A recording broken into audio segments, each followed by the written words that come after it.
your commander draws. You don't need to talk about it like it's your grandma's Boros deck. That is an appropriate reaction to that card.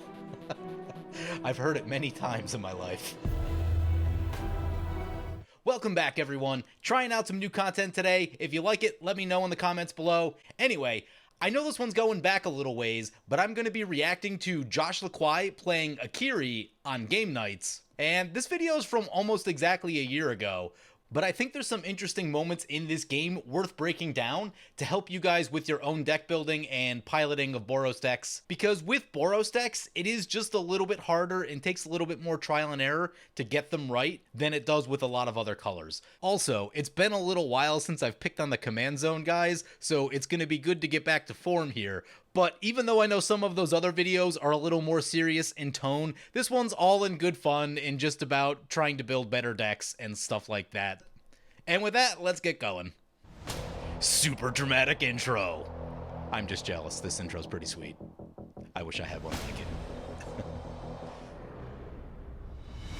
How's it, everybody? Welcome back to By the way, the video that this was taken from was over an hour long, so I'm just going to be cutting to the parts with Akiri or with the plays that involve Josh once we get past all the intro stuff here. So here's a great shot of all the commanders that everyone's playing. Obviously, Josh LaQuai playing Akiri Fearless Voyager. The opponents are going to be Tazri, Beacon of Unity, Drana, the Last Blood Chief, and Phylath, World Sculptor. I've faced all of these a few times, and they can be pretty nasty. Phylath in particular, it's almost like a legendary Avenger of Zendikar. It just keeps coming back, and it just keeps making more bodies. It's a thing. Alright, so we're going to actually jump into the gameplay now. Skip past the rest of the intro stuff. a planes, and then I will tap 2, and I will play a Relic Seeker. So Josh drops in a Relic Seeker on turn 2, really solid. Relic Seeker is an interesting card in that it tends to get a little bit worse as the game goes along. Getting it down on turn 2 is perfect. And when you get it down on turn 2, it basically does a budget Stoneforge Mystic impression, so nice little card to have. I don't use Relic Seeker in a lot of my decks now, but if I were building something on a budget, like if I don't have access to all the really expensive stuff, there's a pretty good chance that I'll put one in the deck, but it's not a 100% all the time for me card anymore. Here's an overhead of the board right now after turn 2. 2 Soul Rings in play and a Signet from opponents, so they all got a little bit of ramp going there. Okay, I will untap, I will draw. Alright, I'm gonna play an Ancient Tomb. There's some ramp for Josh. Ancient Tomb's funny. I will usually kill myself with Ancient Tomb if I get it early in a game like this. It's actually not great. You need to have some life gain if you're going to be tapping Ancient Tomb every turn. Ooh. So I'm gonna let you in on a little secret here. I drew Ancient Tomb this turn, and it's the perfect draw because I have something really powerful I can do that costs exactly 4 mana. Play Sword of the Animist. Ah, okay. Oof. So it's now a 3/3. And Jimmy, I'm gonna swing at you for 3. Okay. And I will search my library for a planes. And I'll put it in play tapped. I can't block, so I'll take 3 damage. Correct. All right, I go to 37. Okay, so on damage, the Relic Seeker will become renowned. So it gets a +1/+1 counter and is now a 4/4. Yikes. And more importantly, I get to search my library for an equipment. And I'm gonna go find Sword of Feast and Famine. Oh, yeah. And I'm gonna put that into my hand. Oof. So this is like a perfect sequence of plays right here. You cannot ask for a better start out of a Boros deck than this. You're getting a Sword of the Animist hit on turn 3, which in and of itself is somewhat difficult to do, requires you to have some sort of like mana ramp or fast mana. And then you're following it up with Sword of Feast and Famine. So good. This is a start that I dream about. If I could bankroll this start for all the really difficult matchups that I have to play when I'm playing like high power and stuff, this would be amazing. Get out of here. And then I will pass the turn. Yikes. So at the end of this turn, Yikes is right. I am feeling absolutely great about my start. This is the kind of start that you dream about. He's absolutely right. This is the stuff that dreams are made of. So just a little update on the board. Tazri's in play, Drana's in play. Both are good. Also a Yahenni. I will untap and I will draw. So this is perfect. So we go to Josh's turn 4. And this is where we're expecting the big Feast and Famine play. Perfect. The entire rotation of the table happened and nobody touched my board. And looking around, they're all basically tapped out. So hold on to something. I think this is going to be a really big turn. Yeah, this is going to be a big turn. I'm going to begin by playing the Sword of Feast and Famine. Ooh, that's bad. Oh no. And I had to tap the Ancient Tomb to do that. So That is an appropriate reaction to that card. I've heard it many times in my life. And it makes me giddy with laughter thinking about it. I'll go to 35. So one of the inadvertently good things about this card also is that because green is so dominant right now, protection from green is really good. What's the thing that green decks do? They ramp and they play a ton of creatures. Protection from green is unblockable against at least one player, usually. On top of all the other crazy stuff that Sword of Feast and Famine does. So Relic Seeker's now a 6/6. Protection from black and green. Yikes. Okay. Pretty good. I hit Jimmy last time. Pretty good. Yeah, swing a D, make him discard a card. No, oh gosh, that's bad. Yeah, swing at me, go ahead. Yeah, I don't want D discarding a card, so I'm gonna go to combat, and Carolyn, I'm gonna swing at you with my 6/6 Relic Seeker. I'm gonna search my library for planes and put it into the battlefield tapped. As much as I may regret this, I'm not going to block. All right. Ow! All right, I'll go down to 30. So Sword of Feast and Famine will trigger. I will untap all my lands, and then you will unfortunately have to discard a card. I'm sorry. She probably should have blocked with her commander there. Stopping a Feast and Famine hit is very important. I don't know what's in her hand or like what her follow-up plays are going to be at this point, but ugh. Oh, that Feast and Famine hit is so rough. On the other hand, would I have blocked right there? I don't know. Maybe I wouldn't have, you know. It hurts. It definitely hurts. I would have at least thought about that block. I would have sat there thinking about that, like, all right, what's my follow-up play going to be? What else is going to happen to slow them down? That sort of stuff. But ooh, so rough to be in that position. And then I'm going to tap 3, and I'll play Crucible of Worlds. Pretty good. Wow! So that fetch land I played on turn 1, this is why it's very important. With this Every Crucible of Worlds I've ever played has been shot almost immediately. I don't think I've ever gotten more than one land with the Crucible of Worlds ever. I will say that it's not one that I typically run in Boros decks for that reason. Also because you're just not as well suited to like need to play lands from your graveyard. You're not a green-black deck where that type of thing is like really, really good. So self-mill isn't usually a part of your plan. But it's definitely still legit, right? If you get a fetch land in there, you never have to miss a land drop, theoretically. This is a good way to get card advantage, and it's something I really need in red and white. And then using the Crucible of Worlds, I'm going to play the Scalding Tarn out of my Your commander draws. You don't need to talk about it like it's your grandma's Boros deck. Boros can draw now, and Akiri has draw stapled onto it, you know. Yes, I understand everyone wants to get value, but it's not like impossible to generate card advantage in Boros anymore. Funny note, one thing that I don't think I've ever really talked about much on camera, but it's something I've done behind the scenes.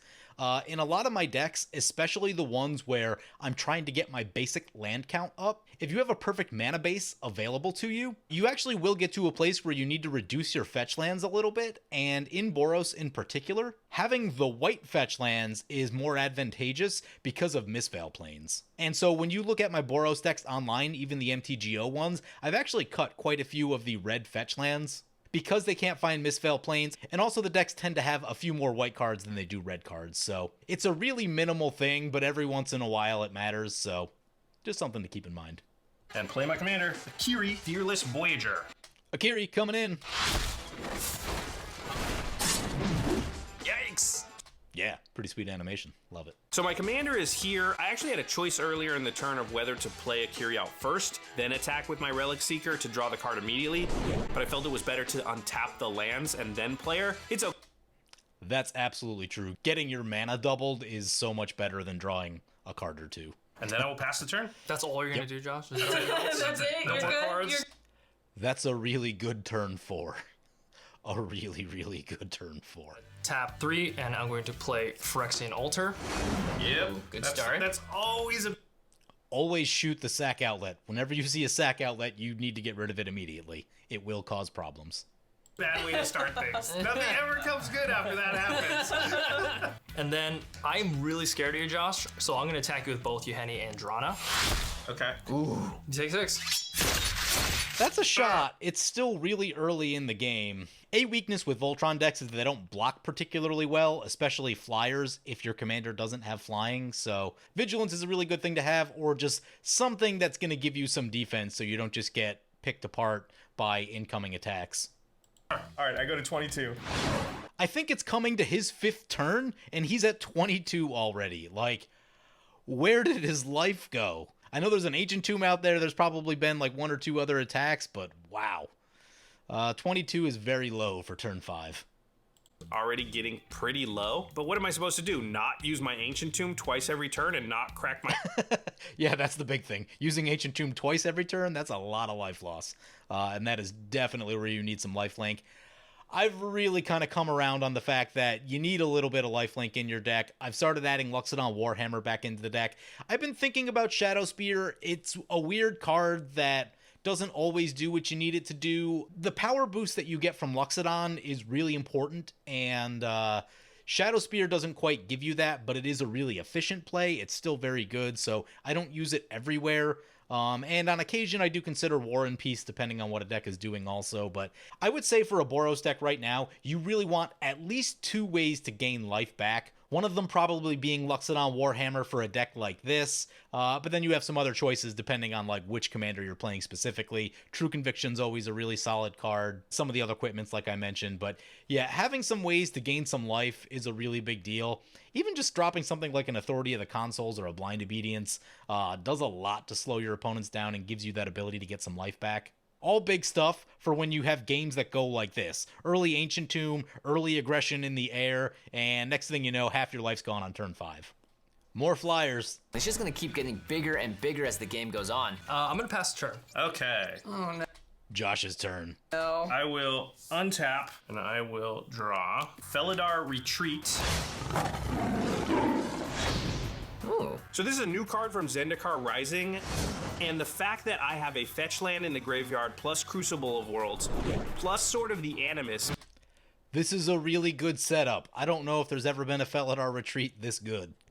So I'm going to then play the Scalding Tarn out of my graveyard using the Crucible of Worlds. That's bad. Trigger Felidar Retreat. I'm going to choose the second option. So I'm going to give a +1/+1 counter to each of my creatures, and they get There's the Vigilance we were talking about. Vigilance. So Akiri's now a 6/6, and Relic Seeker goes to a 5/5. That's not good. That's not good. Right now, I'm thinking that this game is gonna be over pretty quick unless we can do something very bold and heroic. Really, anything we can do to take Josh down a peg, we got to do. I love when people fear the Boros deck. Except then they shoot all your stuff, so it's actually better to fly under the radar. Don't let everyone at the table know you're the threat, because then they'll just blow your things up. Someone at the table's always going to try and shoot your Feast and Famine, and that's why you need to run a lot of protection spells to make sure that doesn't happen. Landfall trigger, Felidar Retreat. And this time I'll make the 2/2 Cat Beast. Maria! And that will come into play. And I'll play a Shram, Senior Edificer. More card draw.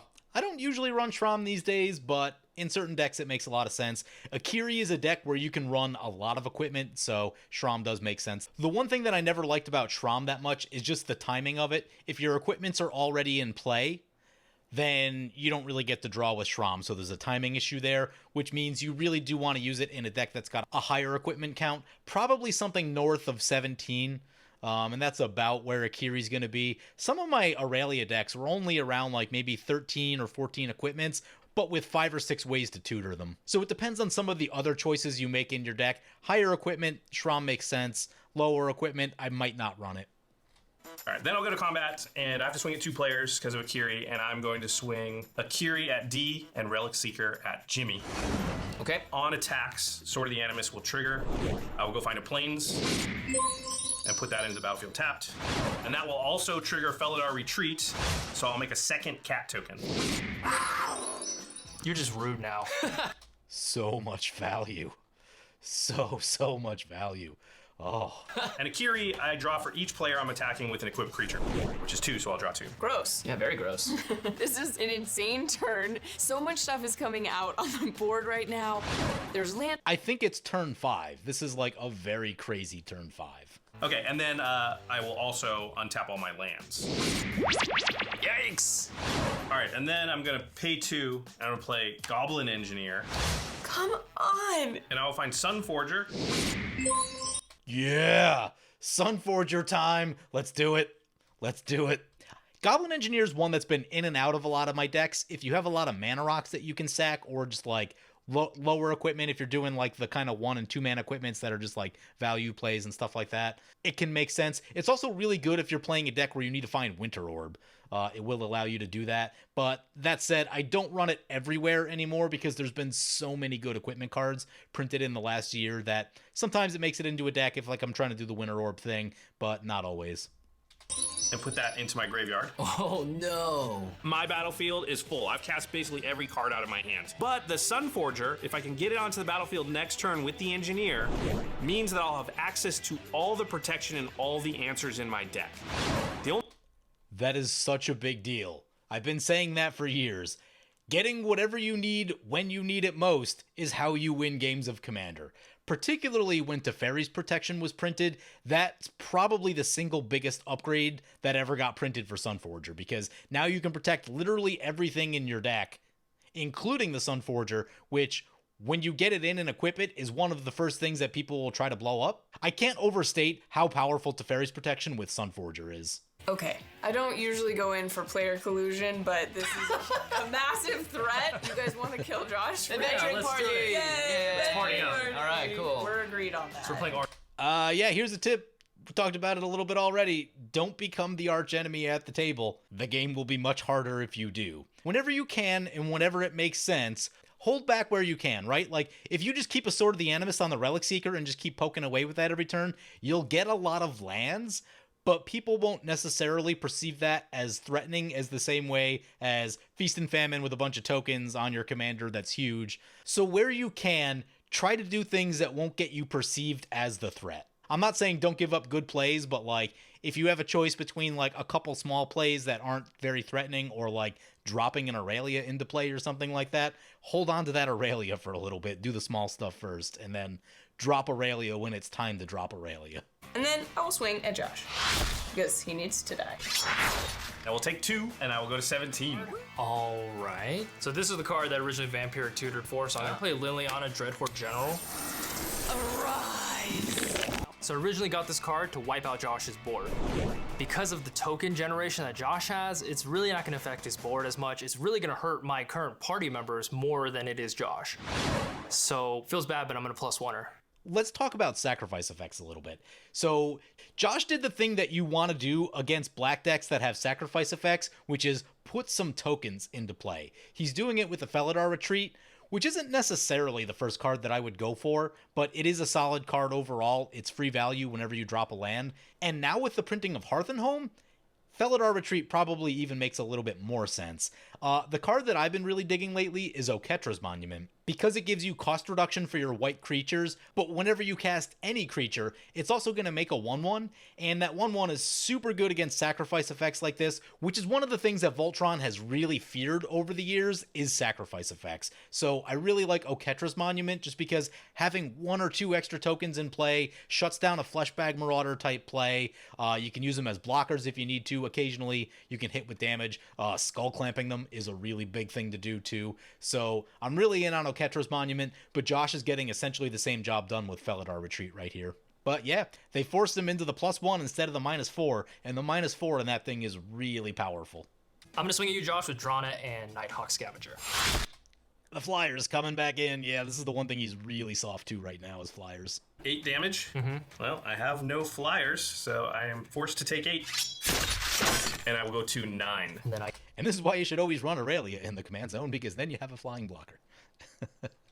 Okay, I'm at 9. That basically has me dead to Carolyn's unblockable creature and these 2 flyers. That's okay, because as soon as I get that Sunforger onto the battlefield, I'll be able to protect myself. I mean, I'll be able to fairies protect myself, if you know what I'm saying. So there's one way that I know Josh will be able to take care of my Flyers, and that's the Sunforger. So I gotta get rid of this Goblin Engineer. Luckily, I drew the perfect card off Liliana. And then before the end of my turn, I'm going to tap 1. I'm gonna play Tragic Slip, Nice. targeting your Goblin Engineer. Oh no! Yeah, this is why I don't always run Goblin Engineer, because now Sunforger's in the bin and there's not a lot of great ways Oh, to get we him have out. more? No, I got nothing. Yay! All right, Goblin Engineer down. So that's a really big play right there, because if Sunforger comes in, Josh isn't dying. He's going to have too much protection, too much removal. He has too much mana. And I have to look at his deck list again. We'll check out his deck list after. But if he has Enlightened Tutor in there, you can Sunforger for Enlightened Tutor and then get whatever you need equipment-wise to help finish it out. Or in my case, probably like a Feast and Famine Aggravated Assault type of situation. So you go Feast and Famine, you go Sunforger, you Sunforger for Enlightened Tutor, getting Aggravated Assault, and life is good. Get lucky this turn and draw some, or I might just be dead to what's on board. All right, I will untap. On your upkeep, I'm going to Assassin's Trophy, targeting the Sword of Feast and Famine. No, don't shoot the Feast and Famine. So this is why you always want to run like Blacksmith Skill and Faith Shield are both really good. If you have the discipline to cut creatures and run both of those, I promise you it's going to do really good things for you. If you want to get even crazier than that, Deflecting Swat is great, but it is really expensive. The other one is Bolt Bend. Bolt Bend does a really good budget impression of Deflecting Swat. It'll cost you a single red if you have a 4-power creature. If you can run 3 or 4 of those type of effects, I think that's really where you want to be now, because if you play some big scary equipment like a Feast and Famine, someone's going to try and shoot it. Like, we're past the days of Commander where anyone's going to let that stay in play if they can do something about it. So really it comes down to getting a couple key pieces in play and then protecting those pieces. The more disciplined you are, the more of those cards you can run. Yeah, it's not sexy like adding another creature into your deck, but it really does a lot against stuff like this. And in particular for the meta they play in, where things are going to be fast and there's probably going to be a lot of interaction, that's really where you want to be. But I do get to search for a land card. So I'll go find a plane. That will trigger the Felidar Retreat. Or landfall. And I'm going to choose the second option, so I'm going to put a 1/1 counter on each creature I control. And they all get Vigilance until end of turn. And then that was all my upkeep, so I will draw my card for turn. I'm going to start by tapping 2, and I'm going to play Dousing Dagger. Love it. Dousing Dagger is very good. I really like Dousing Dagger. I think of it as a second Thran Dynamo, just that you have to jump through some hoops to get it equipped. If your commander has flying or any sort of evasion, you should probably be running Dousing Dagger in your deck. So that's 2 lands that enter the battlefield. And I'll pay the life, and I'll go to 8. Felidar Retreat will trigger twice, and I'll choose the +1/+1 counter for both options, so everything gets +2/+2. They are huge. Okay, so I'm going to swing Akiri and a cat at you, Carolyn, and then Relic Seeker at UD, cat and Stram at Liliana. On attack, I've got 3 triggers. Sword of the Animist, we'll find a plains. So that will come into play. Felidar Retreat. Here's a question. Could he have just blasted D out of the game? And maybe he could have. It's a really savage thing to do, but he's also at 8, and there people are actively trying to take him out of the game. I personally might just be like, you know what? We need to make this table smaller. He's got to go. Will trigger again, so all my creatures are actually +1/+1 what they were before. I'm not even worried here about the amount of damage I'm dealing or anything like that. I'm really just worried, do I draw something that kills a flyer? And then Akiri will trigger for the 2 creatures that are equipped, attacking. Yeah, I mean, he needs answers. And that's going to be the big focal point when we take a look at the deck list after, is answers. Different players, so I'll draw 2 cards. So I draw my cards, 1, 2, and nothing. Nothing that saves me. No removal spell.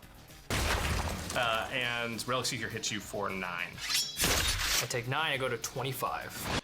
Yeah, I mean, I think he could have easily just taken D out of the game. There's got to be 34 damage there. Player removal is how you deal with things that you don't want to have to deal with. One of Boros' greatest strength. Well, I can't deal with that problem, but I can deal with you, so kiss your life total goodbye. And I'll play Loyal Apprentice.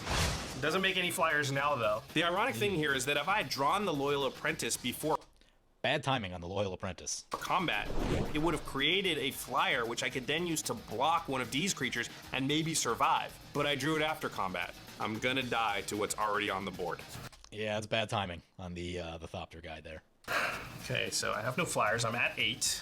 Yeah, okay, that's all I can do, so I will pass the turn. All right, then I will move to combat. So now's the moment of truth, but unfortunately, I gotta swing both my flyers at Josh in order to kill him, which is sad because my Nighthawk would get him down to 1, and it kind of seems like a waste of damage. I'd really like to send it over Jimmy because he's kind of getting out of control.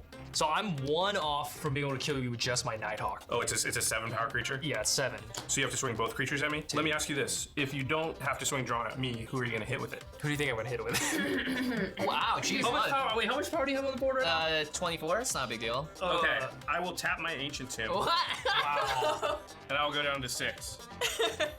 Carry on. What? This is that part in the movie where the bad guy actually turns out to be the good guy. I wish I had something. I wish I was fooling everyone and I had a trick up my sleeve and I was gonna win here, but no. I'm just absolutely dead to these flyers. And if on the way out I can do anything to hurt Jimmy a little bit in any way, well, I'm gonna do it. All right. That's the spite play. I wouldn't have gone for that personally. I would have survived at 1 and then tried to claw my way back into this, or make him attack me with both. But that's just me, I guess. We're gonna do it. I'm gonna swing at you, Josh, with Nighthawk Scavenger, and then I'm gonna swing at you, Jimmy, with Drana. Okay, yeah, I got no flyers and nothing that can save me, so I will take 7, and I will go to -1 and die. And then, despite having an insane start, getting all my engines going, I die to flyer. Ah! Okay. So, yeah, Josh goes down right here. It makes me sad. There's a lot of things that he could have done to prevent losing right here. The first is just not tap the Ancient Tomb. I personally love the chance to try and kill everyone from 1 life. If I can make the 1 life comeback, that's like the most satisfying win that you can get. So I personally would have tried to stay in it, or at least make him attack me with both. But there's a few other things too, and I think a lot of it actually comes down to deck building. His piloting was pretty solid. I didn't really catch any issues in there. The one thing he could have done, he could have just taken D out on the last turn, and if you can see that someone's going to take you out, you should probably take them out first if you have the ability to do that. But I do recognize that, like, they have to, like, fly their guests in and put them up in a hotel and stuff like that. So, like, there's a lot of logistics and money and stuff like that involved in the production of these videos. So I get why you wouldn't take the most savage line possible like that and drop someone on turn 6, even if it means that you're probably going to lose if you don't. So we're just going to fast forward to the ending of the game so we can just kind of get a feel of where things go from here. So Jimmy's already gone. And then I'm gonna tap 4 more to play Gary. Gross. I hate that card. I've been talking about it a lot in video. Reanimator decks now are just 99 cards that don't matter and Grey Merchant of Asphodel. It's like so annoying. It just scales a little bit too well. Like, it's too easy to get it to massive life loss and massive life gain, or just like blink it repeatedly. Ugh, I can't stand this card. I've lost to it a few too many times. So my current devotion to black is 6, which means you take 6 and I gain 6. Uh-oh. I'll go down to 1. And I'm gonna swing at you with both Drana and Nighthawk. Well, I only have 1 flyer. So you've got 2 flyers. And then I die to some flying vampires. Looks like this party's over. So they go down. Drana deck wins it. So, you know what that means? Congratulations. Wow. You won the game. And then I fly in with my vampires and win the game. Yep, D wins it. But Josh could have done a lot of things to, one, save himself and, like, probably win the game from where he was. So let's take a look at his actual deck list, because I think there's some issues there that prevented him from being able to answer some of the flying threats and some other stuff. So let's jump over to that. Okay, so we're looking at Josh's deck list right here, and I think there's some really important deck building things that we can talk about that probably would have allowed him to win the game based on how much mana he was making. And also, he was first in the turn order, so he's making all that mana, and he's going to get that big untap before everyone else. He probably should have won, and I think he definitely could have with a couple changes to his deck. So the first thing to note is that there is very low removal in this deck. Blasphemous Act is his only board wipe, and there's maybe about 5 or 6 other pieces of removal, none of which are, like, amazing. His only really good creature removal is Swords, not even running a Path to Exile in the deck. So when you're thinking about trying to shoot that Drana late in the game, there's just not a lot of things for him to go to, because he's got really low removal in the deck.